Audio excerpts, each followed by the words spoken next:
함께 보실 하나님 말씀은 잠언 15장 19절에서 33절까지의 말씀입니다. 구역성경 927페이지 전후로 있습니다. 잠언 15장 19절에서 33절까지의 말씀을 드라마 바이블로 봉독하겠습니다. 게으른 자의 길은 가시울타리 같으나 정직한 자의 길은 대론이라. 지혜로운 아들은 아비를 즐겁게 하여도 미련한 자는 어미를 업신여기느니라. 무지한 자는 미련한 것을 즐겨하여도 명철한 자는 그 길을 바르게 하느니라. 의논이 없으면 경영이 무너지고 지략이 많으면 경영이 성립하느니라. 사람은 그 입의 대답으로 말미암아 기쁨을 얻나니 때에 맞는 말이 얼마나 아름다우고, 지혜로운 자는 위로 향한 생명길로 말미암으므로 그 아래에 있는 수호를 떠나게 되느니라. 여호와는 교만한 자의 집을 허시며 과부의 지게를 정하시느니라. 악한 꾀는 여호와께서 미워하시나 선한 말은 정결하니라. 이익을 탐하는 자는 자기 집을 해롭게 하나 뇌물을 싫어하는 자는 살게 되느니라. 의인의 마음은 대답할 말을 깊이 생각하여도 악인의 입은 악을 쏟느니라. 여호와는 악인을 멀리하시고 의인의 기도를 들으시느니라.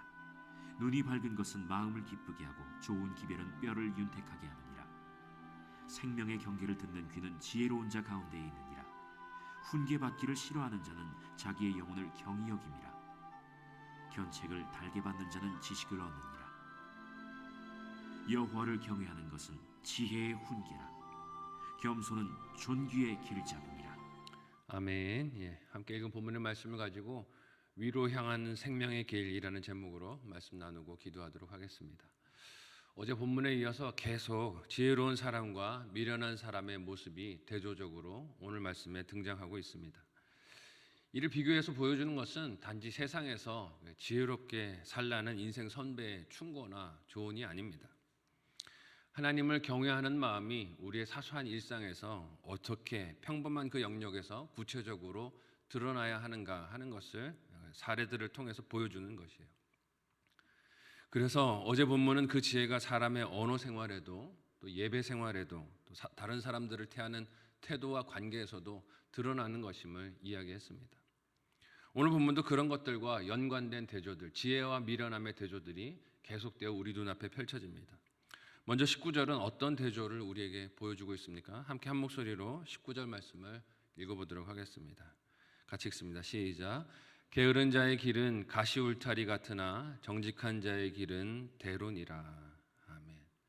사람이 게으르게 되는 이유가 어디에 있을까요?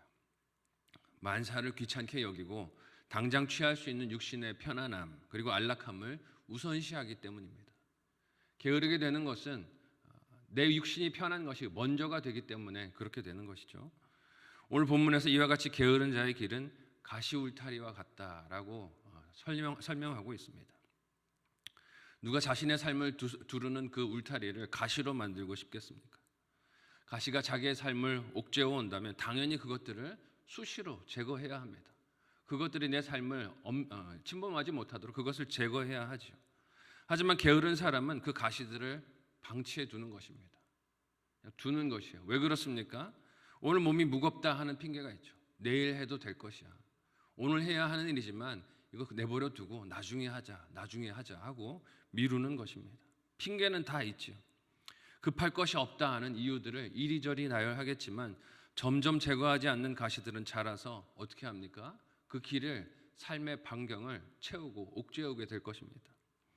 이런 게으름은 부패한 인간의 본성과 부지런히 땀을 흘려서 먹고 살라고 명령하신 하나님의 말씀을 거스러서 죄성에서 비롯되는 삶의 태도인 것을 봅니다. 하나님이 땀 흘리도록 우리의 삶을 그렇게 명령하시고 그렇게 가라 말씀하시지만 게으른 삶은 그걸 원하지 않는 것입니다. 이와 대조하여 정직한 자의 길은 대로와 같다고 오늘 본문에서 말하고 있습니다. 이 정직하다라는 말의 의미가 무엇일까요? 그저 내 속에 있는 말을 솔직하게 입 밖으로 뱉어낸다는 뜻이 아닐 것입니다. 이는 믿는 대상이 자기 자신이 아니라 여호와 하나님 되는 인생을 뜻하는 것이에요. 하나님이 주신 명령과 사명에 순종하고 정직하게 살아가는 삶을 뜻하는 것이죠. 이런 사람은 어떻게 하겠습니까? 여호와 하나님을 믿고 그 말씀에 순종해서 땀 흘리는 인생을 선택하고 사는 것입니다. 자기를 믿고 어떻게 나아지겠지 하고 사는 것이 아니라 하나님의 명령을 따라 땀 흘리고 수고하고 오늘 내가 해야 하는 사명을 감당하는 인생을 사는 것이죠.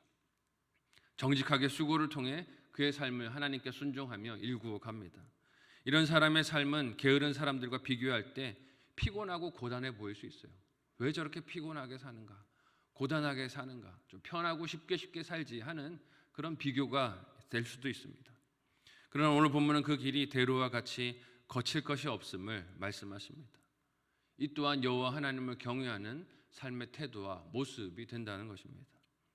또한 오늘 본문은 하나님을 경외하는 지혜가 속한 관계 속에서 어떻게 드러나는가 하는 것도 우리에게 말씀하십니다. 함께 20절에서 22절까지의 본문을 한 목소리로 읽어보겠습니다. 같이 읽습니다. 시작. 지혜로운 아들은 아비를 즐겁게 하여도 미련한 자는 어미를 업신여기느니라. 무지한 자는 미련한 것을 즐겨하여도 명철한 자는 그 길을 바르게 하느니라. 의논이 없으면 경영이 무너지고 지략이 많으면 경영이 성립하느니라. 아멘. 하나님을 경외하는 지혜라는 것은 사람의 관계 속에서도 드러나는 것이다라고 하세요. 하나님께서 세우신 관계의 질서 속에서도 일정하게 하나님을 경외하는 마음이 드러난다는 것입니다. 그래서 우리가 읽은 본문에서는 지혜로운 아들이 아버지를 즐겁게 하는 존재가 된다라고 하세요.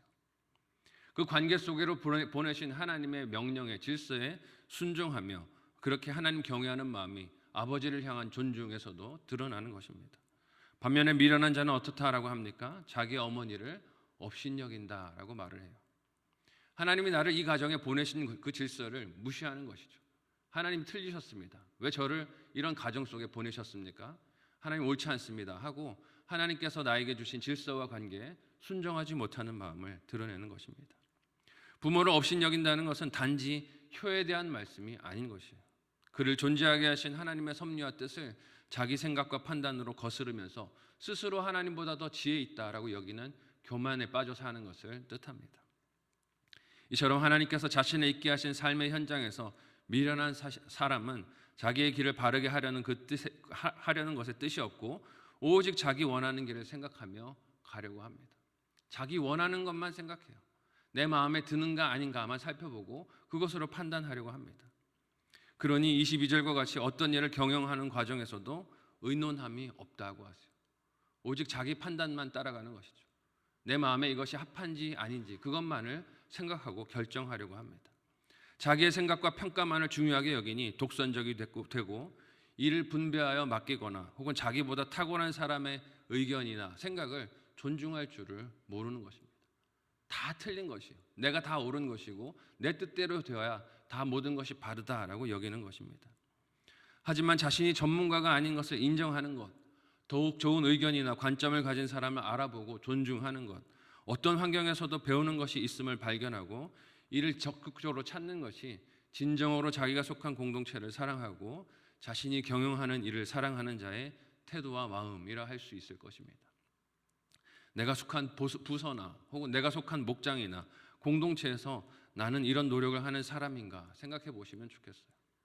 내 뜻에 맞지 않는다고, 내 입맛에 맞지 않는다고, 내 생각대로 돌아가지 않는다고 판단하고 정죄하고 고집을 피우고 있다면, 타인을 무시하고 있다면 나는 미련한 인생일 수 있다는 것입니다. 진정 하나님을 경외하고 그 하나님께서 나를 보내신 공동체와 사명을 사랑할 수 있는 저와 여러분 모두가 되시기를 예수님의 이름으로 소원하고 축복합니다. 또한 잠언에서 말하는 지혜라는 것은 하나님을 경외하는 자세와 태도를 말하지만 삶의 방향성을 나타내는 것이라고도 합니다. 함께 23절에서 24절까지의 말씀을 한 목소리로 읽어보도록 하겠습니다. 같이 읽습니다. 시작.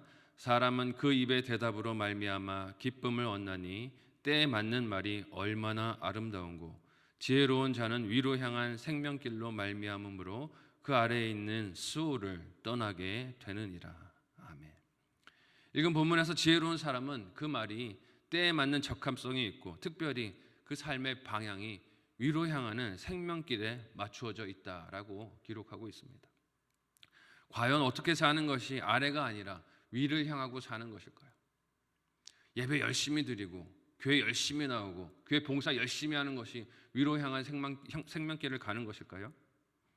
세상 모든 필요나 일들을 터부시하는 삶을 뜻하는 것일까요? 그렇지 않을 것이에요. 내 일상 안에서도 위로 향하여 걸어가는 생명의 길을 걸어가야 하는 것입니다. 영적이고 성결한 삶을 추구한다고 하면서 금욕주의를 주장하고 다른 이의 삶을 비난하고 멸시하고 사는 것이 위로 향한 생명길을 사는 것이 아닐 것입니다. 오히려 그 길로 걷는 지혜로운 인생은 세상에서 자기의 시간과 물질을 통해 하나님이 기뻐하시는 가치와 일과 그리고 사람들을 돕고 위하는 삶을 사는 것인 줄로 믿습니다. 일상을 잘 살아내는 것이 하나님이 내게 주신 시간과 물질들로 내가 속해 있는 가정과 일터와 또 사회 가운데서 또 교회 공동체 가운데서 하나님 기뻐하시는 일들을 행하면서 사는 것입니다. 예수 그리스도를 믿어 이 땅에서 위로 향한 생명의 길을 가도록 복음을 증거하는 삶을 내가 속해 있는 곳에서 드러내고 사는 것이 하나님 기뻐하시는 길을 살아가는 인생이 되는 것입니다. 바울 사도는 그 자신이 이런 생명길을 가고 있기에 죽음이 항상 그를 위협해도 그것이 자신에게는 위협이 되지 못한다라고 고백하기도 했습니다. 이런 그의 고백은 오늘 본문 24절이 말하듯이 그가 수호를 떠나 그렇게 살아가는 인생이 되었음을 보여주는 것이에요. 위로 향하는 길을 걸어가니 날마다 그의 삶이 죽음의 그 공포가 위협을 해도 이것을 이기는 인생을 살았던 것을 봅니다. 이렇게 담대하게 죽음을 대면했던 바울의 마음을 빌립보서 1장 21절의 말씀은 어떻게 우리에게 증거하고 있습니까? 우리 함께 한 목소리로 읽어보도록 하겠습니다. 같이 읽습니다. 시작. 이는 내게 사는 것이 그리스도니 죽는 것도 유익함이니라. 아멘. 바울의 이 고백은 그의 삶이 오늘 본문에 소개되는 지혜로 이끌림 바 된 것을 볼 수 있습니다. 죽는 것도 내 삶을 통해서 이 죽음을 통해서 그리스도가 증거되니 나에게는 유익함이다 라고 고백하고 있어요. 그러나 이와 대조적으로 미련함을 택하는 자의 인생은 어떻습니까? 함께 오늘 본문 25절에서 28절까지의 내용을 마지막으로 함께 읽어보도록 하겠습니다.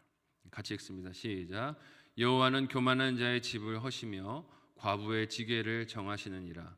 악한 꾀는 여호와께서 미워하시나 선한 말은 정결하니라. 이익을 탐하는 자는 자기 집을 해롭게 하나 뇌물을 싫어하는 자는 살게 되느니라.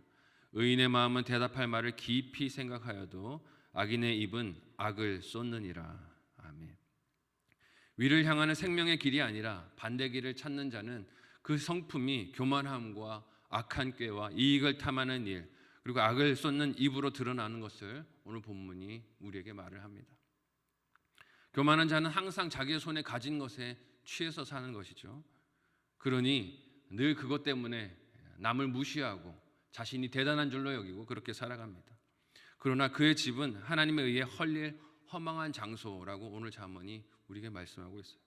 아무리 큰 집이면 뭐합니까? 하나님께서 다 헐어버리실 허망한 모래성과 같다라고 하세요. 또한 악한 꾀는 어떻습니까? 다른 이들을 곤란에 빠뜨리고 어려움을 주는 계략으로 사람들에게 인기와 추종을 받을지는 모르지만 결국은 하나님께 미움을 받는 허망한 인기가 될 것임을 말씀하십니다. 이익을 탐해 늘 손해보지 않으려는 사람도 어떻습니까? 당장 자기 손에 쥐고 있으니 내가 이익이 됐어. 내가 이제는 좀 더 나은 삶을 살아. 남보다 비교해 봤을 때 내가 더 이익을 누리고 있어 라고 스스로 그렇게 대견하게 여길지 모르겠지만 결국은 그것이 자기 집의 이로움이 아닌 해로움이 된다고 하십니다. 짧은 근시안적인 사고로 당장 얻을 이익만 보다가 결국에는 앞길을 막는 선택을 하게 된다는 것입니다. 이런 사람들 우리 주변에 멀지 않게 가까이서 만날 수 있습니다. 당장 눈앞에 이익만 보는 것이죠. 당장 눈앞에 내가 가질 것, 챙길 것만 바라보다가 멀리 봤을 때는 스스로의 앞길을 막는 선택들을 하는 이들이 가까이 있는 것을 봅니다.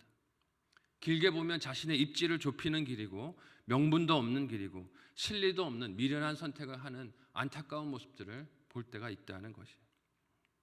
우리의 눈은 오늘 어느 곳을 향하고 있습니까?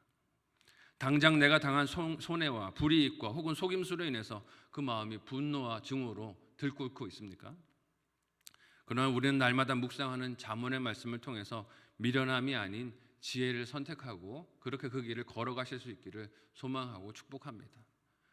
내 당장의 이익을 바라보는 사람들이 당장은 얄미워 보일 수 있어요. 그래서 나도 그렇게 내 이익을 욕심을 따라 살고 싶은 유혹이 있을 수도 있습니다. 세상에서는 멀리 보고 정직하게 걸어가는 그 길이 미련해 보일 수 있어요. 그러나 그 길이 잠언의 말씀은 여호와 하나님을 경외하는 길, 하나님을 사랑하는 길, 정직한 길, 위로 향한 생명의 길이라고 말씀을 하십니다.